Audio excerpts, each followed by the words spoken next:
Okay, everybody. Hope you're all well and hanging in there and not struggling too much to get through these videos. I am gonna, I didn't set my timer. I am gonna try to keep them around 30 minutes, 35 minutes long. So I know that it goes too long sometime for you guys. So we'll take a break and you can either do something else or you can watch the next one if you're ready to do that. But anyway, I'm gonna do my little thing to try to do the algorithm for the for YouTube to see if they'll put this and make this be the picture that's for the video. So here we go. This time it's gonna be anyway. If you were expecting me to play the ukulele, you're gonna be sadly disappointed. I really don't know how to do that. Anyway, today I'd like to do some more shout outs to my students. Just really, hoping everything is going okay for you guys. So for the Monday, Wednesday, 8 o'clock, John, Devin, Jackson, Jordan, Alejandro, Zaid, Lizvet, Mary, and Tyler. Hope everything's going well for you. For the Monday, Wednesday, 11:10, how about Karina, Andrea, Delaney, Seth, Caleb, Miguel, Joe, Joshua, Brenda, and Manuel. Hope you guys are all hanging in there okay. And of course, everybody else in the class. Good thoughts to you. For Tuesday, Thursday, Megan, Anthony, Kobe. I've been thinking about Kobe because Kobe sat there on that last day when we were talking about we might have to do this, and he's like, "Nah, I don't like to do online classes." So I'm hoping, Kobe, you're watching. Derek, Trevor, Andrew, Sean, Hannah, Lindsay, Chloe, Amy, Sophia. Sophia got a whole bunch of papers from you. That's really cool. Keep up the good work. I just, in my efforts to try to put this together, I forget so many things. And if you have questions ever, of course, just email them to me or go through Canvas, however you want to do that, about anything.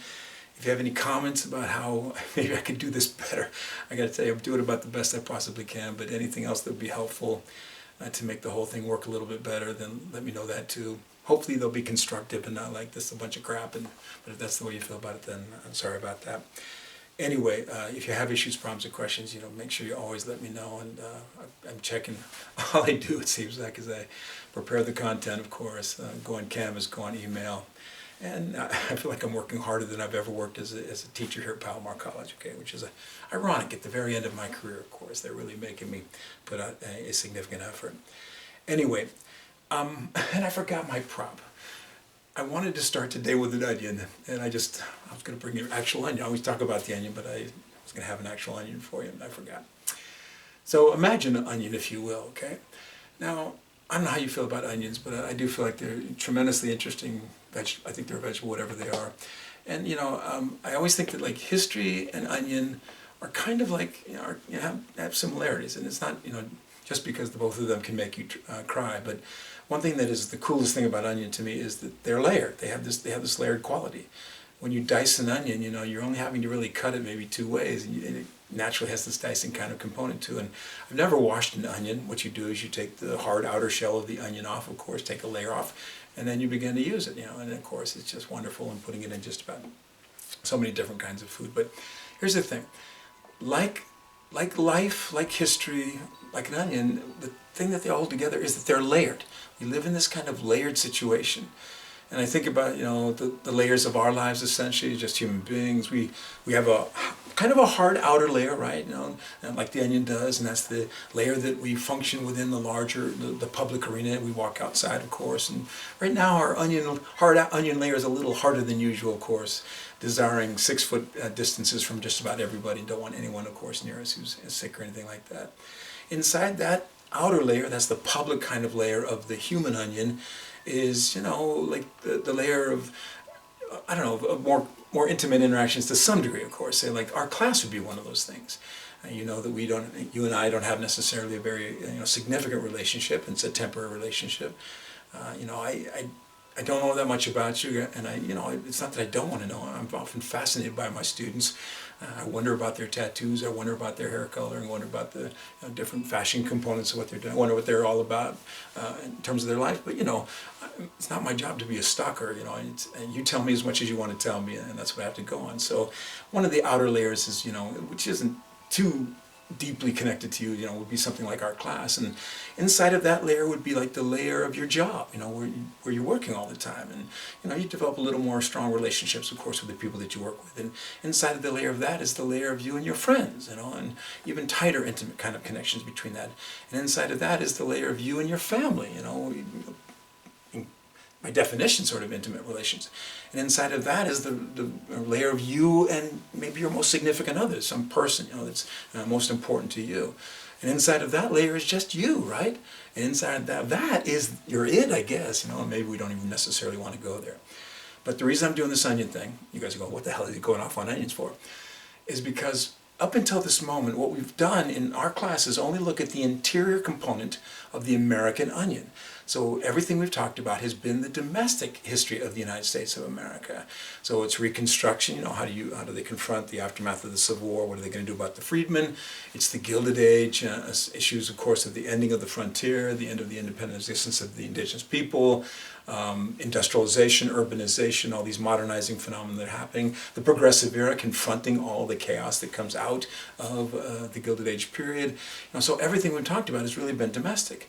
And what we're going to do now is turn to the outer part of the American onion to see where it begins to meet the world. Now, this is the first discussion that I have in both like History 101 and History 102 of America relative to the international situation or American foreign policy. And, it seems like I might be remiss in doing that. It takes me this long to get to something like American international relations. But the reality is the United States was not a major player in the world, really up until towards the end of the 19th century. And then finally around the beginning of the 20th century that begins to change, and all of a sudden the United States becomes increasingly involved in international politics. So it's appropriate, not to necessarily talk about international politics, international activities until we get to this particular moment. But what we're going to do now is we're going to deal with one of the great meta-narrative stories of American history. The meta-narrative concept has to do with like these arcing stories that are part of the American situation. We're looking at specific eras and what's going on, but there's always like the arcing narratives that kind of cover everything. So among the great arcing narratives of American history, meta-narratives, is the situation of Native Americans, which starts from the very beginning, of course, and components of tragedy, but Native Americans continue and survive and have adapted in amazing ways. One of the arcing narratives is the story of African Americans, of course, the issues of slavery, and I just, dealt with all those issues associated with the Black Nadir and the continuing saga of the relative status of African Americans. There's the arcing narrative of women's history, the relative status of women through time, and of course, significant developments associated with that. And we just talked about one big moment there, that all of a sudden, with the 19th Amendment, the nation is going to recognize the right of women to vote. So that's an arcing narrative. And in the Progressive Era, we see the arcing narrative of the rise of big government. The government's getting bigger and more regulatory and more interventionist. And then there's the arcing narrative of the rise of big business that I talked about, the rise of these vertically integrated entities that create an oligopolistic system that comes to dominate the American economy. So there's a lot of these kind of arcing narratives that are part of the story of American history. But one of the great arcing narratives, and one of the more interesting ones to deal with, is what I will call the rise to world power. So I'm going to take you from, we have to step back a little bit, we're going all the way back to 1865, kinda, not exactly, 1865. But in this period between 1865 and 1919, we see the beginning of the Americans beginning to assert themselves in a major way as part of the global situation. It wasn't there before, but clearly it's going to become a critical part of the story of the 21st century. So here's our story for today, of course. It's the rise of America to world power. And whenever I say that, I always want there to be like a background of timpani and cymbals, the United States begins to rise to world power.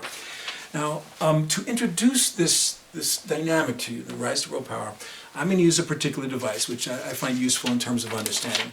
And I call it the dichotomies, So this doesn't mean anything really outside of the parameters of our class necessarily. I've never seen anyone else use the concept of the dichotomies, but it's a way to kind of understand, and I hope it'll help us to figure out what's going on with the Americans. So the first thing we need to do is understand what dichotomy means. So I always like to. This would be the moment when I'd ask the class, do you know what a dichotomy is? So I'm going to give you a little bit of a hint. My hands are a dichotomy. So I don't know if you can, kind of figure out what's going on here, but dichotomy means two things, that's the di part, that are related but opposite. So my hands are related, of course, through my body, but they are opposite to each other. You all know it's very difficult for me to shake my own hand, or for someone to shake their own hand. So hands are dichotomous. If I still had that onion and I cut it in half, then that would have been a dichotomy. Two dichotomies related to each other, but of course the opposite halves of them. So what I'm doing, I'm presenting this notion of these I dichotomies. And the I component is simply that there are two words that are related to each other, and both of them start with the letter I. So that's why I call it the I dichotomies. But it allows us to begin to create an understanding of this dynamic of the rise of America to world power. Now, note that when I said the I dichotomies, I said it's dichotomies, right, not dichotomy.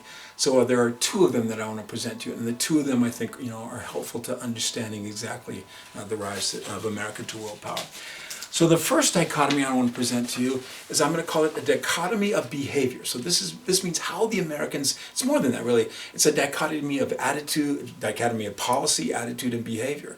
How the Americans have behaved in terms of the international world over time, historically over time. And so what I want to do is I want to present the first of these I's. So these are words that begin with the letter I that have this dichotomous relationship to each other. They are opposite of each other, but related, of course, and related in the sense that they're all about, of course, America's position relative to the rest of the world. So let's do the first of the I dichotomies. To present this to you, I'm going to go all the way back to George Washington.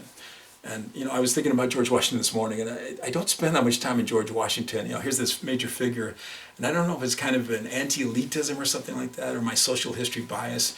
I want to spend more time telling you about the Longhorn, or telling you more time about Wovoka than I'm going to necessarily tell you about George Washington. And that's kind of uncool in its own way. I guess I make an assumption everyone knows him, everyone's heard of him, or something like that.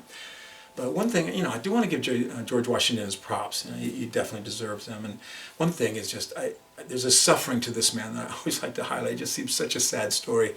I don't know if you guys know, but he just suffered his teeth his entire, well, especially in the latter part of his life. His mouth was endlessly just, this bane of his existence, essentially.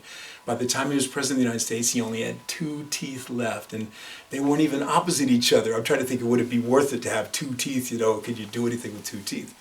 And it made it really hard for him, it's hard to eat in public. You really couldn't. And sometimes people had to chew his food for him, had to kind of prepare it for him before he could do that. Whenever they wanted to do a portrait of him, they had to stuff his cheeks with cotton just to get the... You guys know if you don't have teeth, your mouth is going to close down. He didn't like speaking in public, and part of it was probably the, whatever distortions that would happen from not having any teeth. It was just a kind of vicious situation. It is estimated that he spent probably the equivalent of $1 million, that's our money, maybe $10,000 his money, on his teeth, just on his mouth, I should say. And there were dentures that were made, and I saw a picture from the Smithsonian of the supposed dentures of George Washington that were made out of walrus tusks.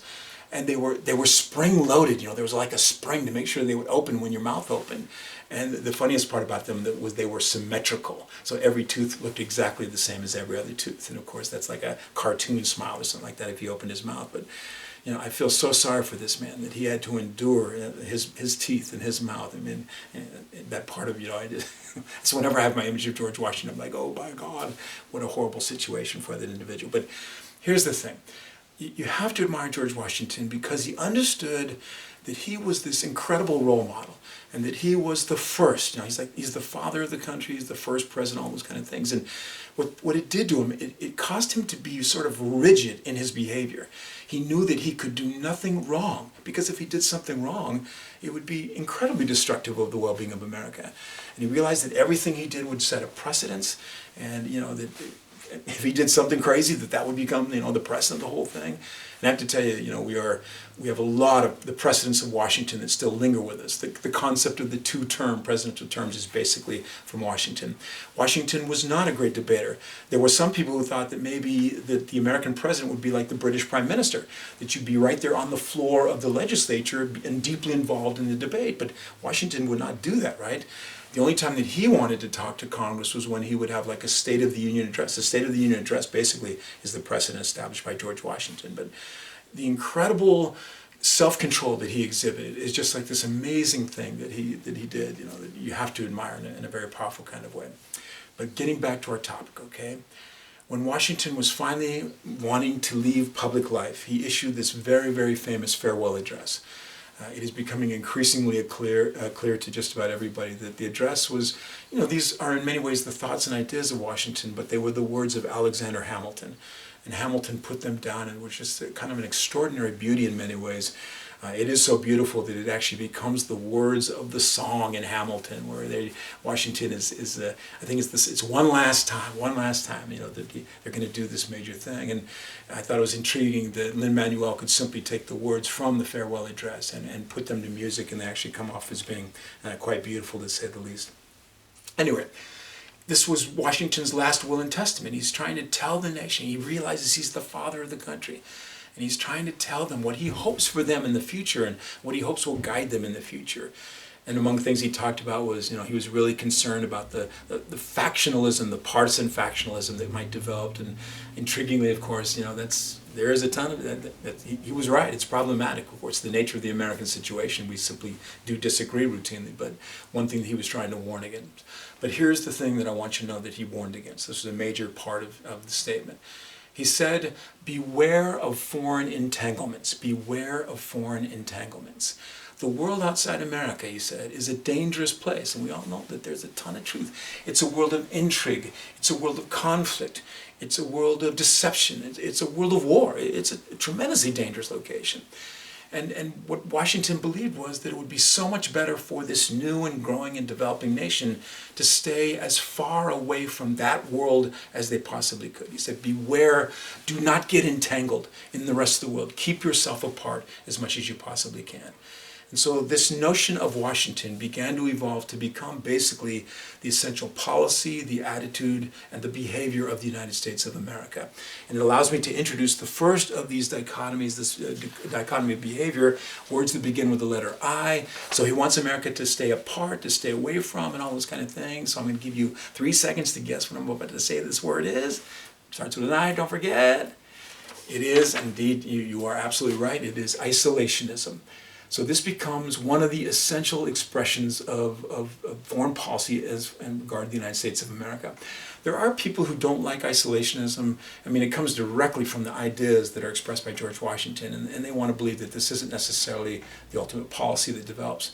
I do believe it is appropriate in many ways because I think it was the general attitude of America wanting to stay apart from the rest of the world. Some people want to use the word unilateralism, so that means that the Americans would only take their perspective or always work upon their perspective rather than multilateralism of, we should behave in a way that reflects the interests of many different countries or something like, or internationalism, of course, would be a variation on the theme. But I do think that isolation is appropriate. So the first dichotomy that will help us to understand America's rise to world power is this notion that American in terms of policy, attitude, and behavior will be dominated by this notion of isolationism.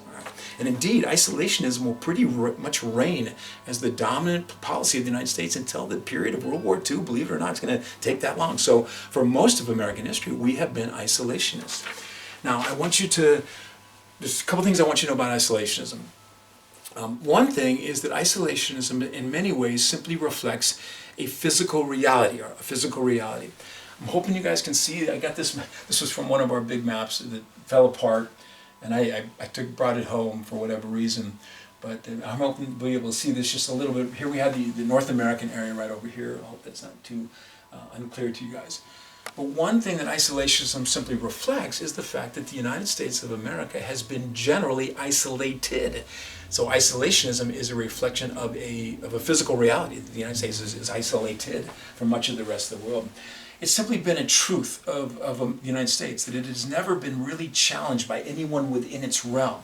No offense to Canada, no offense to Mexico, but the simple reality is the United States has always been the most powerful independent entity in the New World area. So, isolated from the potential conflicts within its own Western hemispheric zone. So isolationism in many ways just reflects the physical reality. More importantly, the United States has always been protected by huge oceans. We've got the massiveness of the Atlantic Ocean over here and the even greater massiveness of the Pacific Ocean over there. And that has meant that the United States has been able to stay apart in many ways from those problems that the rest of the world has encountered. And I have to tell you, the rest of the world has encountered a lot of problems. Whenever I think of this, I always think of comparing the United States with Poland. Here is Poland sitting in the middle of the European plain with powerful neighbors on both sides. You got the Russians on one side, you got the Germans on the other side. I don't know if you guys know the story of Poland, but Poland it's very checkered.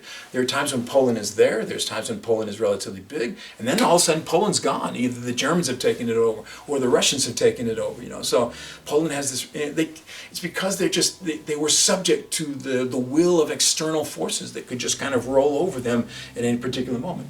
Twice in the 20th century, Poland's going to find itself in grave difficulties. But the United States was never like that, you know. They were always separate and physically apart. And that meant that they were given this extraordinary gift of being able to determine their own destiny in many ways. And it was so critically important that they were isolated at a time when they were small, and when they were growing, and when they were developing, and when they were going through their own really difficult growing pains, like something like the Civil War. Now, if you have too much external interference in the Civil War, that story could go in a very, very different kind of way. And here's the thing that is just, there's so many benign aspects of what's happened to the United States of America, but here's a huge one. The Americans, because of their physically isolated situation, could choose the moment that they wanted to enter onto the global stage. And the moment that they chose was the moment that they were the most powerful country in the world.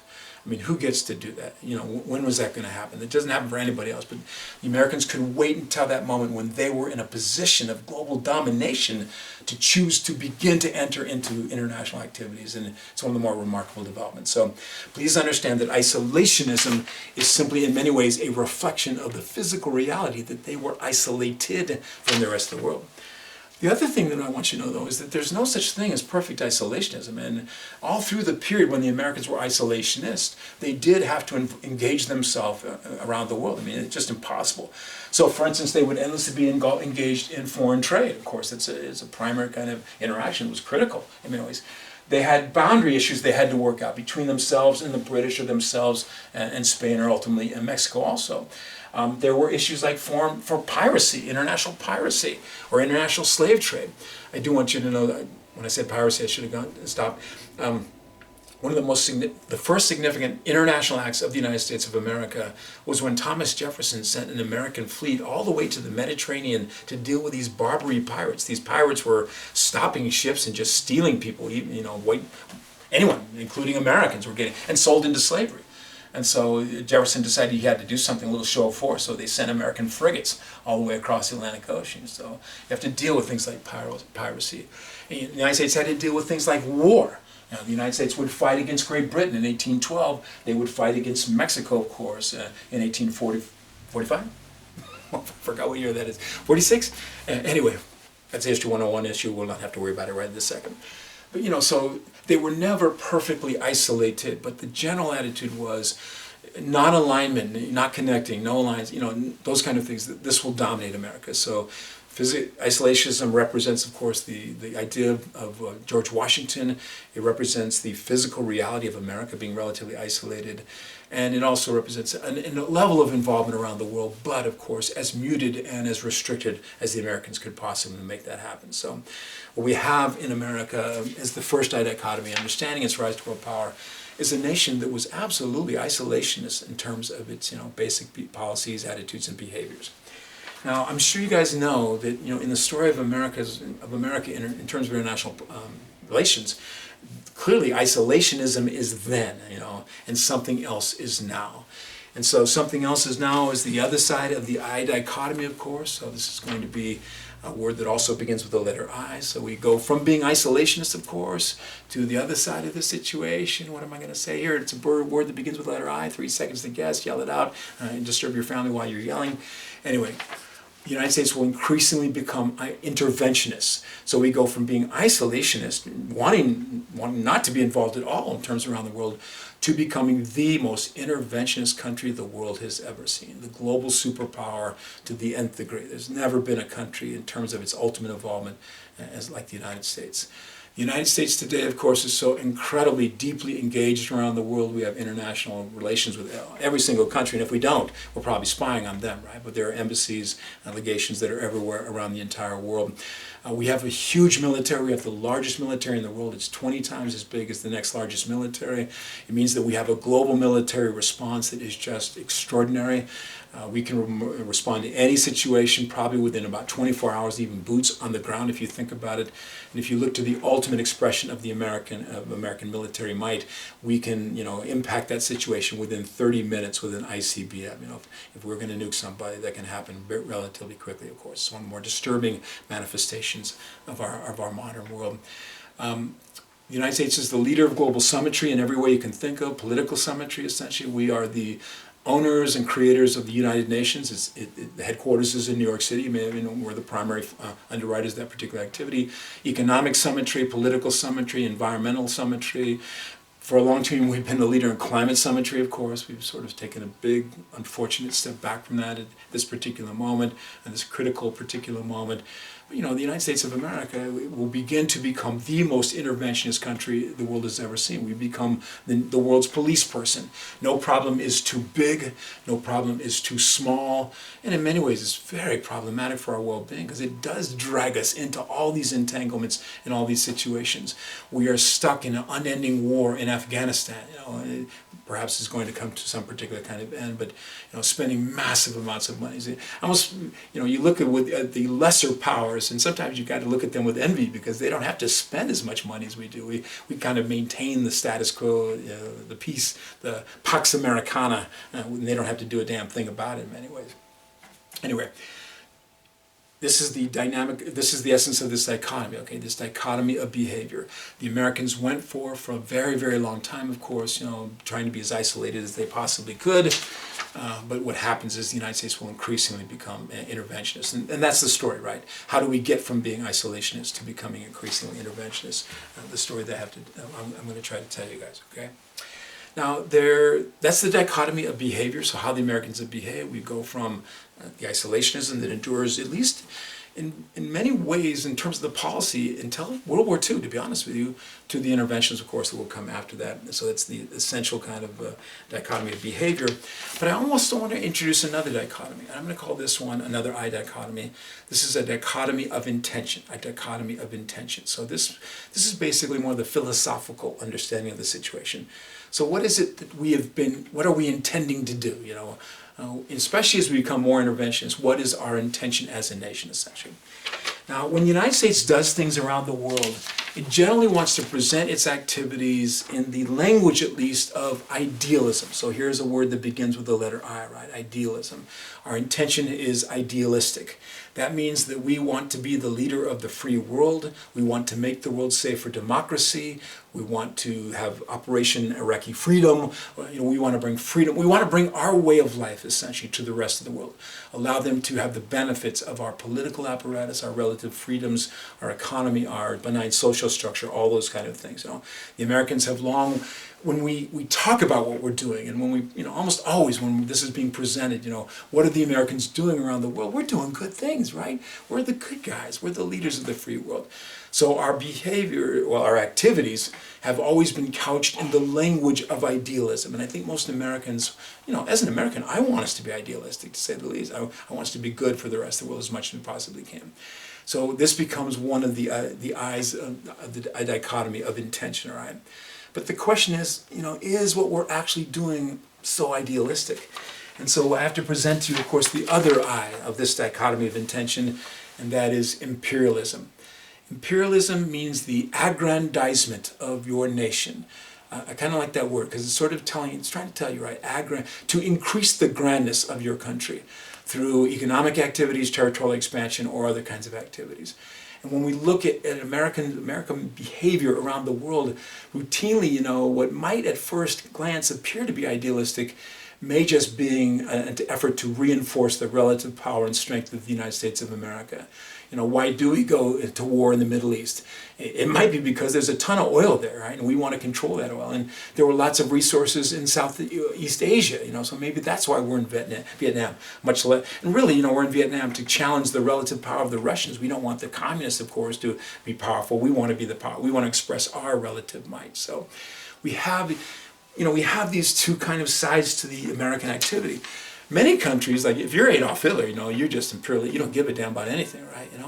But the Americans have created kind of almost a confusion for ourselves, and that we couch our actions in the language of idealism, when really often what we are simply doing is very imperialistic. We're expanding the power of the United States. Now, the reason I present this dichotomy to you is I want you to kind of use it as we talk about what the Americans are doing, their actual activities in terms of the rise to world power. Is it idealistic? Is it imperialistic? Is it a mixture of the two of them together? These become like, and we use them. We should use them today. As America does other things around the world. What are we doing?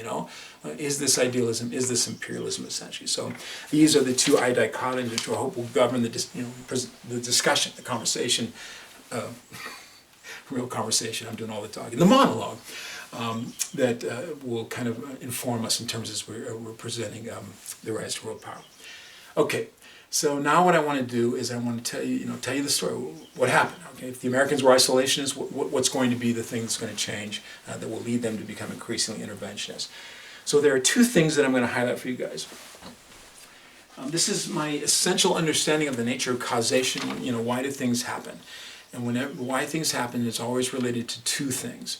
And one of the things is what we call structures. And that becomes part of it. It's the latent component associated with any particular development. So I'm going to describe this as the structural foundations for America's rise to world power. These are the things that will bring the Americans into a position of relative world power.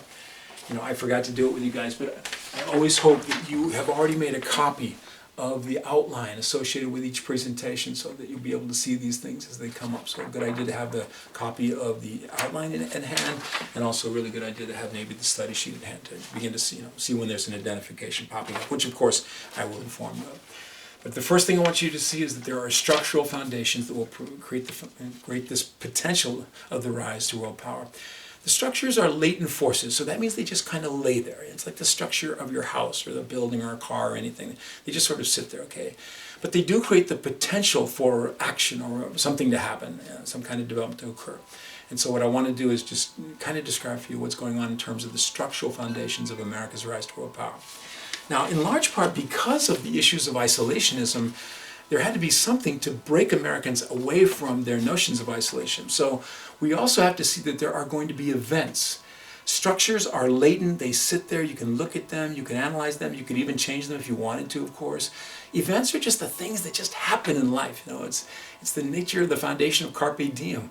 I mean, things just happen, as we all know. I'm supposed to be standing in front of you in a classroom at Palomar College, and I'm not, something's happened here, of course. Some event has come along unexpectedly to transform the situation in a powerful kind of way. But what we do when we do this kind of causation analysis, we look at these two things. Holding it backward for you.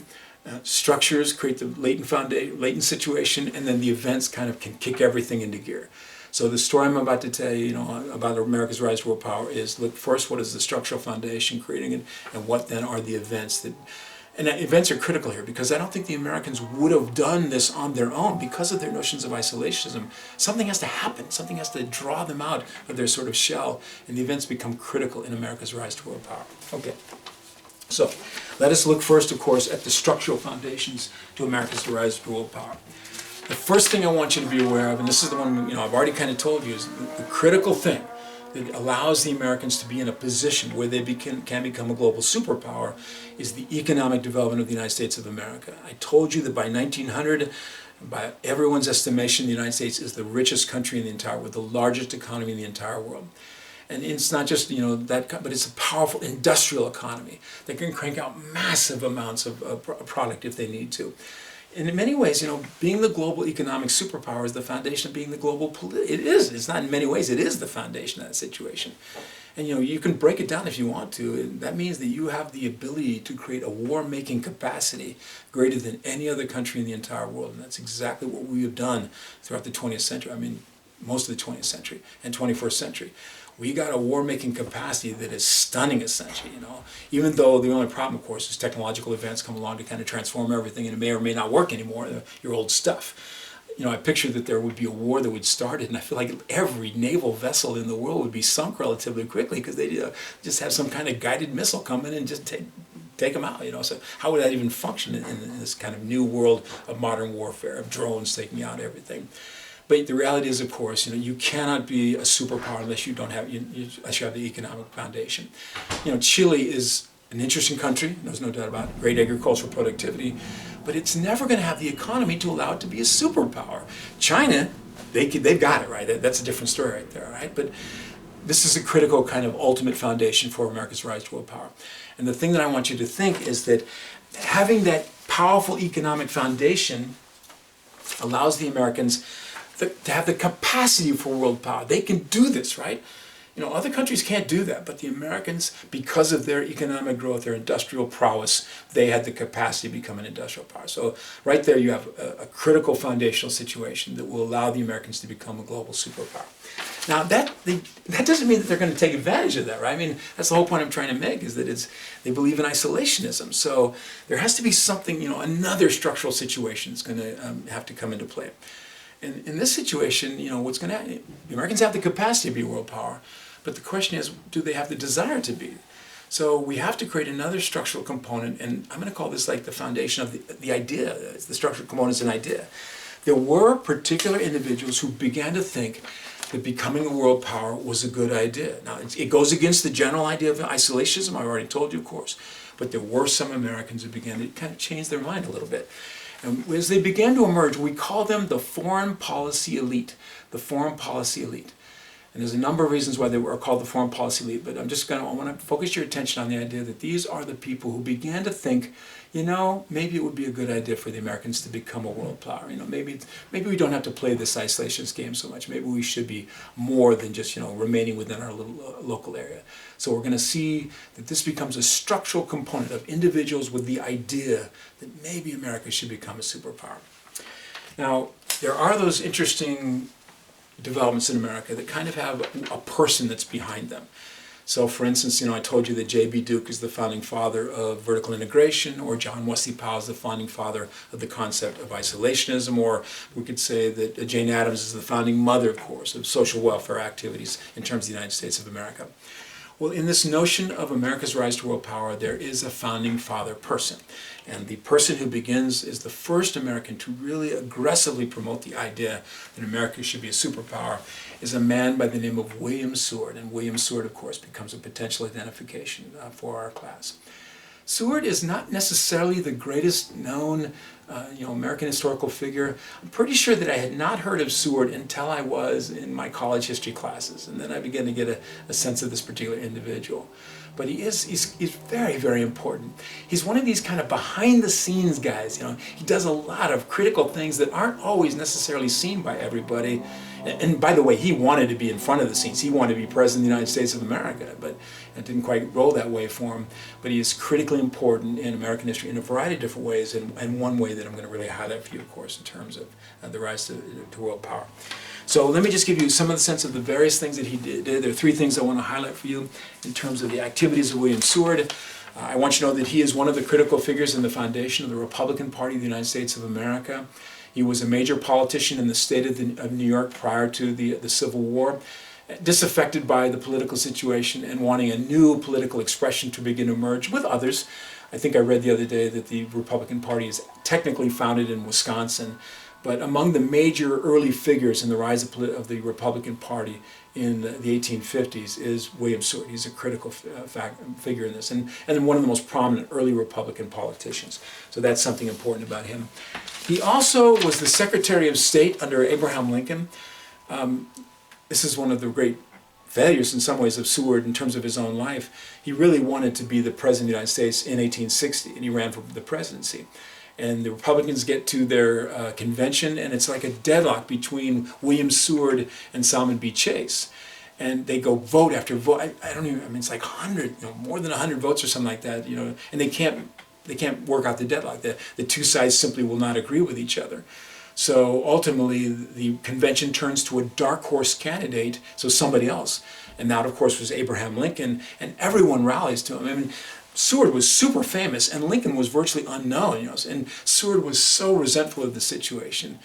But it kind of shows you the strength and power of Abraham Lincoln, that he knew that Seward didn't like the situation, but he knew that Seward was tremendously able. So he appointed Seward to be his Secretary of State, and allowing him to become one of the more powerful Secretary of States, I think, in American history. Seward ultimately recognized the extraordinary abilities of Abraham Lincoln, but he was the very effective Secretary of State under the Lincoln administration, of course, and most critically in terms of the Civil War. I do want to suggest to you that this is a critical kind of thing for America. Seward does all this behind-the-scenes stuff, and the most important thing he did was he kept the Europeans from engaging in our war, aggressively moving against any potential British activities.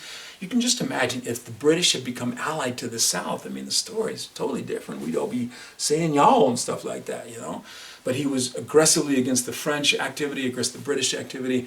Lincoln sent a message to him one time. He says, "Bill, don't go too hard on the British. I can only afford one war at a time." You know, but Seward was there to stand up as this, you know, kind of wall against any foreign intervention in the activities of the Civil War, and so he's critically important in that particular activity. But you know, what's important here is that, you know, he's important for something that doesn't happen. You know, he kept something from happening to us. You know, not necessarily going to get a lot of press for that kind of activity. Now, the final thing that he's really famous for is the one that, of course, is germane to our particular topic right now. And so that is that William Seward was responsible for acquiring the last contiguous part of the North American continent that would become part of the United States, for the United States of America. So what he did was, he was the person who sponsored the purchase of, I'm going to give you 3 seconds to guess what it was. Yeah, it was Alaska, you're right.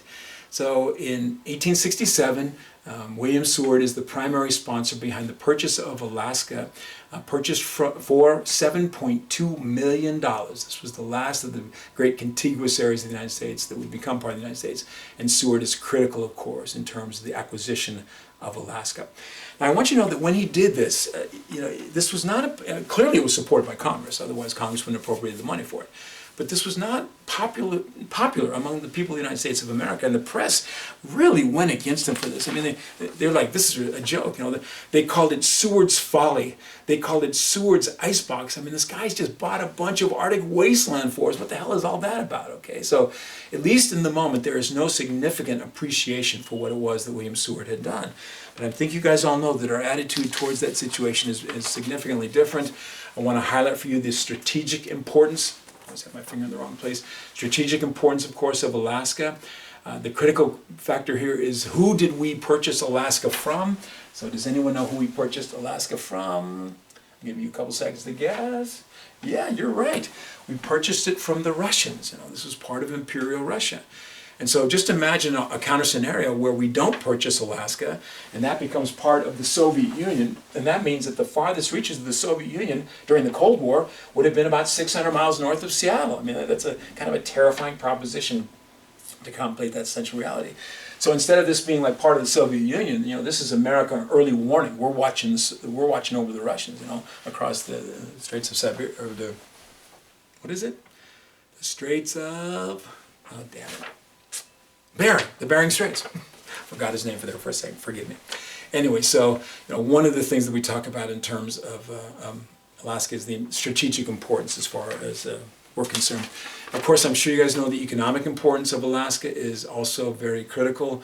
You know, they paid $7.2 million for it, so it seemed like a lot of money, but they paid that back. Alaska paid it back, I should say, like within a couple of years. And I'm going to tell you the tragic way that it was paid back, primarily by the pelts of little baby seals. They killed a lot of seals, which made a lot of money, which allowed them to kind of recoup all the monies that had been spent as far as Alaska was concerned. But of course, I'm sure you guys know that Alaska is critically important for oil, almost tragically so. They want to open up that last, you know, Arctic Preserve area, which just seems so horrible, because when they do that, of course, you really do significant damage. And plus, you know, the more oil we burn, of course, the more that we do damage to our planet. But it's not just the oil, of course. I'm guessing like $7 million of oil comes out of Alaska every single day, but also the extraordinary natural resources, the fishing resources of Alaska, you know, all of those become part of the boon as far as America is concerned. And then finally, you know, this is something I can't help myself, but just the natural importance, of course, of Alaska. I've already mentioned the Arctic Preserve. of course, the extraordinary beauty of Denali. It used to be Mount McKinley, now Denali, then taking the Native American, the highest point in North America. Just, extraordinary beauty of, all the wildlife, all the habitats, and all of this is part of the acquisition. There's no one that I know of today that criticizes Seward for what he did. Almost all Americans are pretty much thinking that Alaska is a really good idea. Now, the most important part of the story, though, is why did he do this? It doesn't necessarily make any sense. Nobody knew that there was any intrinsic value in Alaska at that time. So what is it that William Seward is thinking, when he's acquiring this? And so this is our critical issue about Seward. I want to describe Seward to you as a visionary of America's rise to world power. William Seward truly believed that one day the Americans would become a superpower. And I think he's really the first person to really think about this. And not just think about this, but express it and also do something about it, right? Now, Seward is somewhat delusional in his understanding of what the Americans will become. So, what his dream was that the United States would one day encompass all of North America. He thought this would all be part of the United States of America. Now, he didn't think that there would be like some conquest, some kind of, really war activity that was taking place. He had a more benign attitude that Canada would voluntarily want to become part of the United States, Mexico would voluntarily want to become part of the United States. And by the way, he thought the United States should acquire Greenland too. But all that he was doing was taking the first available piece. Alaska was up for sale. Well, let's take it. He didn't know anything about Alaska. It doesn't matter. He's looking for the whole thing, basically. So we know that that's a little bit delusional, but that's the reason he did it. Because he had a vision that America one day would dominate the entire North American area. But it went beyond that. He thought that one day the United States would dominate the the Caribbean Sea area. He believed that one day the Americans would build a canal across the Isthmus of Panama that would allow them to kind of link up to the Pacific. And although he was willing to concede that the Atlantic Ocean was the realm of the European, he believed that the Pacific and the Pacific Rim would become the realm of the United States of America. He wanted this to be the area where the Americans would really begin to generate their activity, and they would dominate essentially. So just to let you know that he was very serious about all of these notions, of course. In the same year that the Americans will acquire Alaska, they will annex a set of islands, and tragically I can't really show them on this map, halfway across the Pacific Ocean, and I shouldn't have told you that they are half the distance across the Pacific Ocean. So I don't know if you can guess what they are, and of course they're not the Hawaiian Islands, which are not halfway. But instead, in 1867, the United States will annex under the sponsorship, of course, of William Seward, Midway Islands. The Midway Islands are indeed, halfway across. And the only reason that he saw any value here was that these could be a coaling stop for ships. They could stop midway, resupply themselves a little bit, and then make their way across the Pacific all the way to Asia, where, of course, the Americans would become increasingly the dominant player, right? At least in terms of Seward. Now, Seward does not live to see this all happen. He does his stuff. He gets Alaska. He's going to get Midway Island, of course. But he's simply putting an idea out there that the Americans perhaps should go beyond, this little local area. One thing I always want to tell you, even Seward couched all of his ideas in the language of isolationism. So he said the Americans should isolate themselves to this huge area in all the Pacific Ocean. So half of the globe becomes the realm of the United States of America. But he still couches it in the language of isolationism. Now, he dies before anything's going to happen, but here's the thing. He was influential to a number of very prominent people. Alfred T. Mahan wrote a very famous book, The Impact of Sea Power Upon History. Henry Cabot Lodge was a senator from Massachusetts, very prominent in terms of international politics. He had what he called the large policy. He will influence William McKinley, and this is critical because that's President of the United States. He will influence Teddy Roosevelt. He was highly influential to Woodrow Wilson. Those people were all Sewardites. They were followers of the notions of William Seward, and thus he's influencing these people, of course, who will ultimately be in a position to begin to really do something about America becoming a superpower. So the rise of the foreign policy lead under William Seward becomes this essential creation of the idea. The Americans already have the capacity. They have the economic foundation to be a superpower. All they need now are someone to think that maybe that would be a good idea. It's kind of a struggle because they have to go against the general attitude of isolationism, but they begin to kind of chip away at it a little bit as they begin to say, maybe we should be more involved, maybe we should be more expansionist. Now I want to give you one more structural reason why the Americans it sets up this kind of rise of America and to become increasingly active around the world. And that final little factor, very big factor really, is, I'm going to call it European imperialism. Towards the end of the 19th century, the Europeans kind of go crazy. It's the pinnacle of their relative power, it's the pinnacle of the relative size of their population, and they began to try to take over as much of the world as they possibly could. Any part of the world that was not tied down was going to be taken over by the Europeans. The fundamental expression of this is the partitioning of Africa. So if you think about Africa in 1860, there's like, maybe one settlement or a couple settlements or something like that, especially down there in South Africa around Cape Town. But if you get to 1900, almost all of Africa has been taken over by the Europeans, with the British taking a huge area, the French taking a big area, but everyone wanting to grab a piece of the pie. I wish I had a map of Africa to show you all of that right now, but it's a manifestation of what we call the partitioning of Africa. The Europeans going pretty much crazy to take over. And everything else, any island they could find, any place around the world that wasn't really held down in a serious way would be taken over by the Europeans. And so we have this incredible expression of imperialism on the part of the Europeans. Well, the Americans couldn't help themselves but get a little bit caught up in the fervor of this.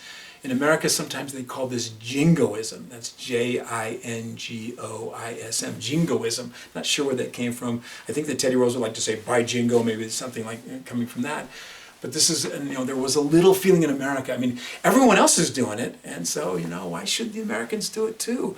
Aren't we a great nation? Don't we have very benign institutions? Wouldn't it be a good idea for us to spread our influence around the world? So, I mean, it's again, a latent issue. It's not like, it's telling you to do something necessarily, but the very fact that the Europeans are taking over as much of the world as they possibly could inspired at least some Americans to think, well, maybe we should go in that kind of direction too. Okay, so these are what I'm going to describe for you, or I'm describing for you, as these structural foundations for America's rise to world power. This powerful economy, you got a few people prominent people though, who are beginning to say, hey, maybe we should get a little more involved around the world. And the fact that the Europeans are going crazy at that moment. I mean, the Americans had a hard time, removing themselves from the general mania of global imperialism at that particular time. These all become the structural foundations for America's rise to world power. And before I get into the events, I'm going to take a little break right now, okay?